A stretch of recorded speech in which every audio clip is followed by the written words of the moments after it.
Hello dear student. तो आप सब कैसे हैं? आशा करता हूँ आप लोग अच्छे होंगे। तो आप लोगों का स्वागत है एक नए क्लास में। आज हम लोग क्लास 12 के हिंदी चैप्टर का पढ़ने वाले हैं। सेकंड चैप्टर उसने कहा था का लेखक परिचय पढ़ने वाले हैं। तो चलिए स्टार्ट करते हैं बिना किसी देर का। तो अगर नए चैनल पे नए होंगे तो सब्सक्राइब कर लीजिएगा और वीडियो पसंद आए तो लाइक कर लीजिएगा।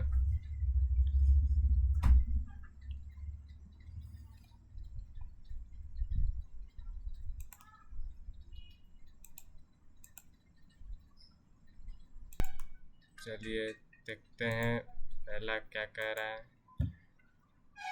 यही है उसने कहा था का लेखक हैं। कौन है ये फोटो से पहचानिए आप लोग ये कौन है। तो ये कौन है? चंदा शर्मा गुलेरी जी हैं। आज इन्हीं के बारे में हम लोग जीवन परिचय पढ़ने वाले हैं। तो चलिए पढ़ते हैं। इनका जन्म कहाँ कब हुआ था? तो 7 जुलाई 1883 ईस्वी में इनका जन्म हुआ था। किनका? तो चंद्रधर शर्मा गुलेरी जी का जन्म 7 जुलाई 1883 ईस्वी में हुआ था। इनका निधन यानी मृत्यु कब हुआ? तो 12 सितंबर 1922 ईस्वी को हुआ इनका मृत्यु हो गया। इनका जन्म स्थान कहाँ है? तो जयपुर राजस्थान है। इनका जन्म कहाँ हुआ है? तो जयपुर में हुआ है। राजस्थान के एक जयपुर जगह है वहीं पे इनका जन्म हुआ है। इनका मूल निवास यानी कि इनका मूल निवास कहाँ है? तो गुलेर नामक ग्राम, जिला कांगड़ा, हिमाचल प्रदेश में इनका जो जन्म हुआ था ये कहाँ हुआ था? जयपुर राजस्थान में हुआ था। लेकिन इनका मूल निवास कहाँ है? तो हिमाचल प्रदेश के ये मूल निवासी हैं। इनका मूल निवास कहाँ है? तो हिमाचल प्रदेश के मूल निवासी हैं, वो भी कांगड़ा जिला के हैं। और गुलेर नामक ग्राम है इनका, वहीं के हैं ये। उन्हीं के गुलेर नामक ग्राम, इनका जो गांव का नाम है गुलेर, उन्हीं के नाम पे इनका भी नाम पड़ा है, चंद्रधर शर्मा गुलेरी। तो आगे देखते हैं। इनके पिता का नाम क्या है? तो पंडित शिवराम। इनके पिताजी का क्या नाम है? तो पंडित शिवराम नाम है।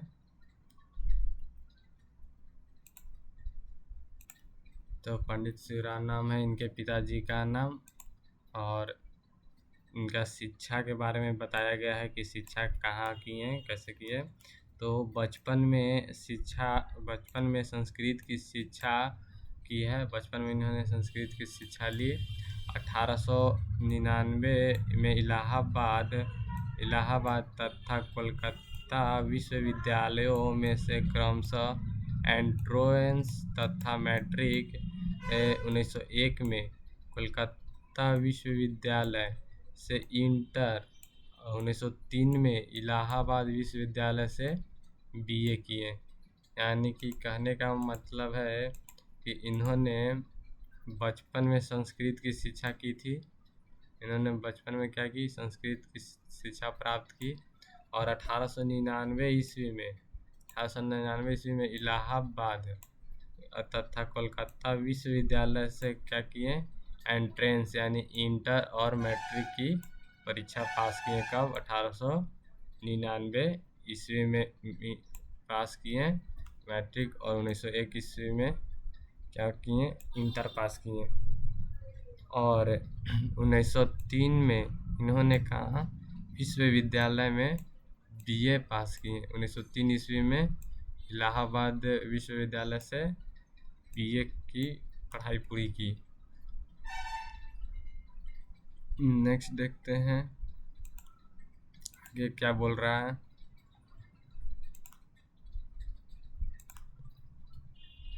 कि इनकी वृत्तियां क्या क्या हैं? तो 1904 में जयपुर दरबार की ओर से खेतड़ी के नाबालिग राजा जयसिंह के अभिभावक बनकर मेयो कॉलेज अजमेर में आ गए।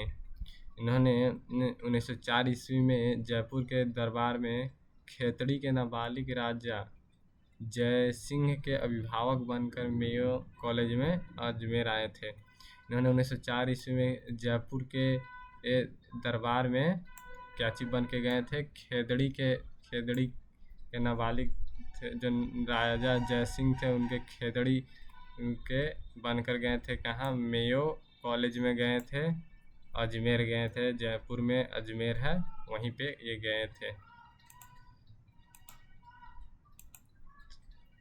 जयपुर के भवन छात्रावास के अधीक्षक, 1916 में संस्कृत विभाग के अध्यक्ष, अंतिम दिनों में मदन मोहन मालवीय के निमंत्रण पर बनारस हिंदू विश्वविद्यालय में परिचय विभाग के कार्यवाहक प्राचार्य तथा मनीन्द्र चंद्र नंदी पीठ की प्रोफेसर।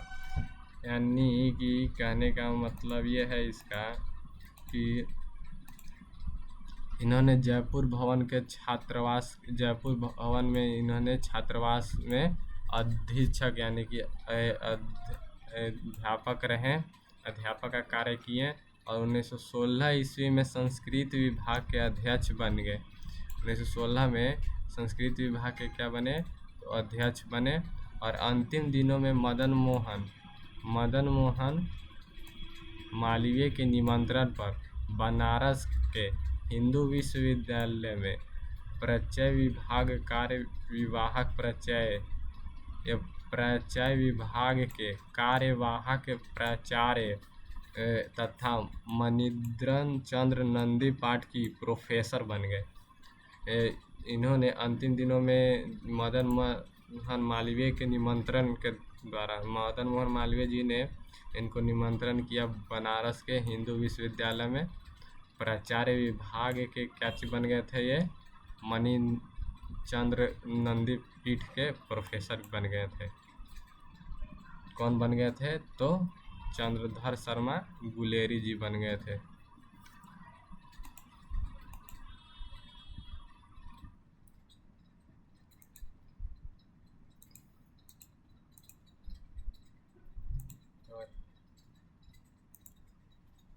संपादन इनका देख लेते हैं, संपादन क्या क्या था। तो समालोचक, काशी नगरी और प्राचीनिक पत्रिका है।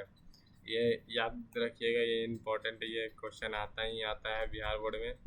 तो संपादन में क्या था? समालोचक, एक काशी नगरी और एक यहाँ कोमा चुटिया है तो प्राचारिणी पत्रिका। ये 3 चीज है, ये तीनों याद रखिएगा।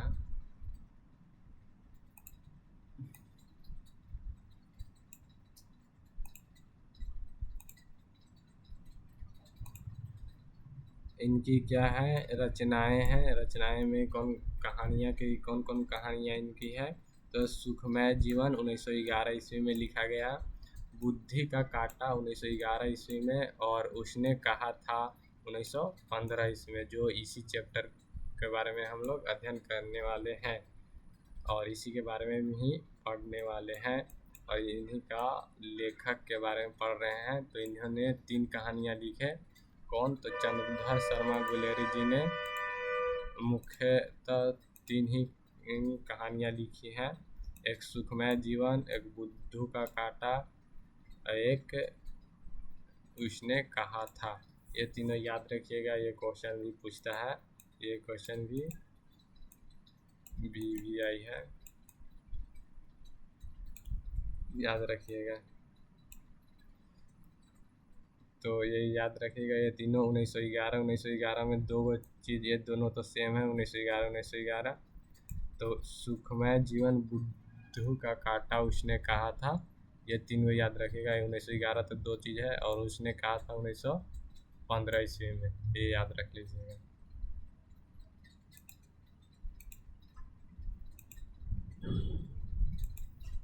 आगे बढ़ते हैं, ये क्या बोल रहा है? प्राचार्य विधेय, इतिहास, पुरातत्व, भाषा विज्ञान और समसामयिक विषयों पर निबंध लेखन का कार्य किया है। इन्होंने बहुत भी निबंध का लेख किए हैं। इन्होंने प्राचार्य विद्या, इतिहास, पुरातत्व, भाषा विज्ञान और समसामयिक विषयों पर भी निबंध लिखे हैं। कौन लिखे हैं? तो चंद्रधर शर्मा गुलेरी जी। चंद्रधर शर्मा गुलेरी जी ने क्या लिखा है? इन्होंने निबंध लिखा है ये सब पे।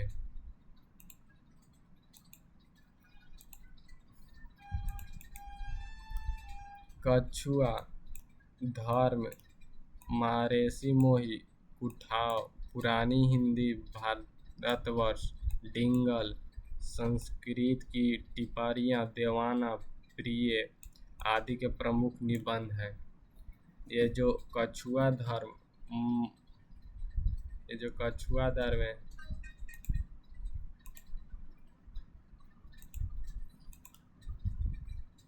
कछुआ धर्म लिखा हुआ है ना, कछुआ धर्म, ये जो कछुआ धर्म लिखा हुआ है ये महर्षि मोही, कुठाव, पुरानी हिंदी, भारतवर्ष, डिंगल और संस्कृत की टिप्पणियाँ, देवाना, प्रिय, ये सब इनकी प्रमुख निबंध है। इनमें कौन कौन सा इम्पोर्टेंट है मैं बता देता हूँ कि ये कछुआ धर्म याद रखिएगा। कछुआ धर्म, महर्षि मोही, कुठाव और पुरानी हिंदी, भारतवर्ष और एक देवाना, प्रिय, ये 4 याद रखिएगा आप लोगों को। 1 2 3 4, 4 ये याद रखिएगा कि ये चारों इम्पोर्टेंट है। इनका कौन सा निबंध, ये निबंध चारों इम्पोर्टेंट है, याद रखिएगा। ये निबंध ये बिहार बोर्ड में पूछता है।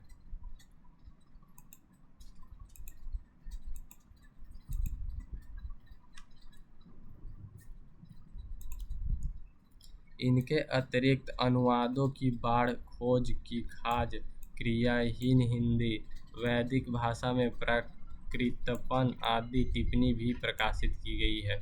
यानी कि इनके अलावा ये जो निबंध इतने सारे हैं, इनके अलावा भी क्या किया गया है, तो लिखा अनुवाद भी किए हैं। किसी अन्य टिप्पणी का जो अनुवाद किए हैं इन्होंने, कौन सा का, एक बाढ़ का, एक खोज की खाज, क्रियाहीन हिंदी, वैदिक भाषा के प्रकृतपन, ये सब का अनुवाद किए हैं चंद्रधर शर्मा गुलेरी जी ने। और इन्होंने क्या किया है, अंग्रेजी में भी कुछ निबंध प्रकाशित किए हैं। तो कौन कौन से हैं जान लेते हैं हम लोग, कौन कौन सा वो प्रकाशित किया गया है। तो कौन कौन सा है अंग्रेजी में? A poem by Bhasa, a commentary on Vatsyayana, Kamasutra, the literary criticism आदि निबंध इन्होंने क्या किया है, अंग्रेजी में प्रकाशित किए हैं। कौन? तो चंद्रधर शर्मा गुलेरी जी ने इनको प्रकाशित किए हैं, ये सब इंग्लिश में। देश प्रेम को लेकर कुछ कविताएं भी लिखी हैं। जो चंद्रधर शर्मा गुलेरी जी हैं, इन्होंने क्या किए हैं, तो कुछ कविताएं भी लिखी हैं देश प्रेम से लेकर। तो क्या कौन सा है?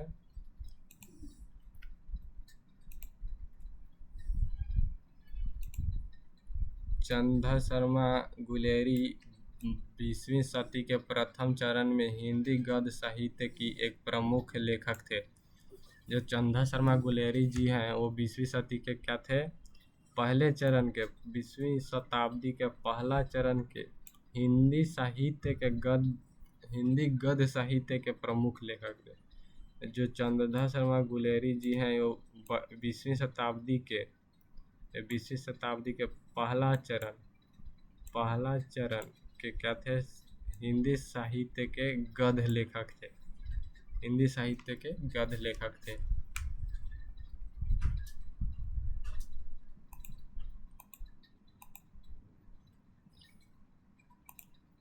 वे अपने समय में हिंदी संस्कृत, अंग्रेजी आदि भाषाओं के प्रखंड विद्वान थे। जो चंदा शर्मा गुलेरी जी हैं वो अपने समय के हिंदी, संस्कृत, अंग्रेजी आदि भाषाओं के क्या थे, प्रखंड विद्वान थे। बहुत ही अपने समय में विद्वान थे। ये तीनों सब्जेक्ट में, विषयों में वो अपने समय में विद्वान थे। ये तीनों विषयों के मतलब जानकार थे एक तरह से बोला जाए तो।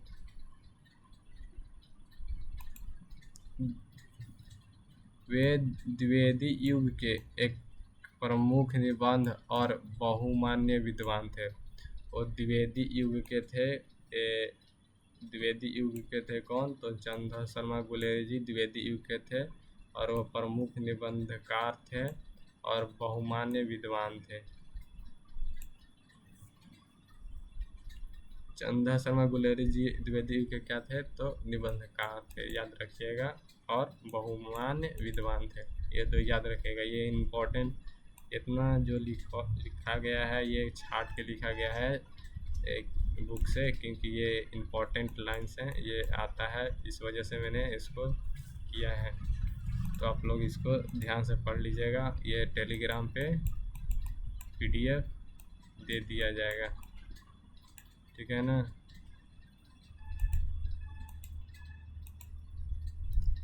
तो क्या बोल रहे हैं, गुलेरी जी ने कुल 3 कहानियाँ लिखी है, जो ऊपर मैंने बता दिया था। ये 3 कहानियाँ याद रखिएगा। 2 तो 1911 में दो ठो हो गया था, 2 ठो 1911 में, और एक कौन था 1915 में। एक 1915 में उसने कहा था, 1915 में, और बुद्धि के कांटा और सुखमय जीवन 1911 ईस्वी में। ये 2 1911 ईस्वी में और एक 1915 ईस्वी में। यह याद रखिएगा। टोटल कितने हो गए?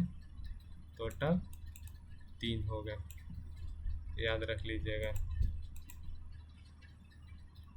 और उन्हीं के बल पर कहानियाँ कार के रूप में हिंदी में अमर हो गए। उन्हीं 3 कहानियाँ के लिखे हैं, जो गुलेरी जी हैं उन्होंने 3 कहानियाँ लिखे, उन्हीं के बल पे क्या हो गए, कहानीकार के रूप में हिंदी में अमर हो गए।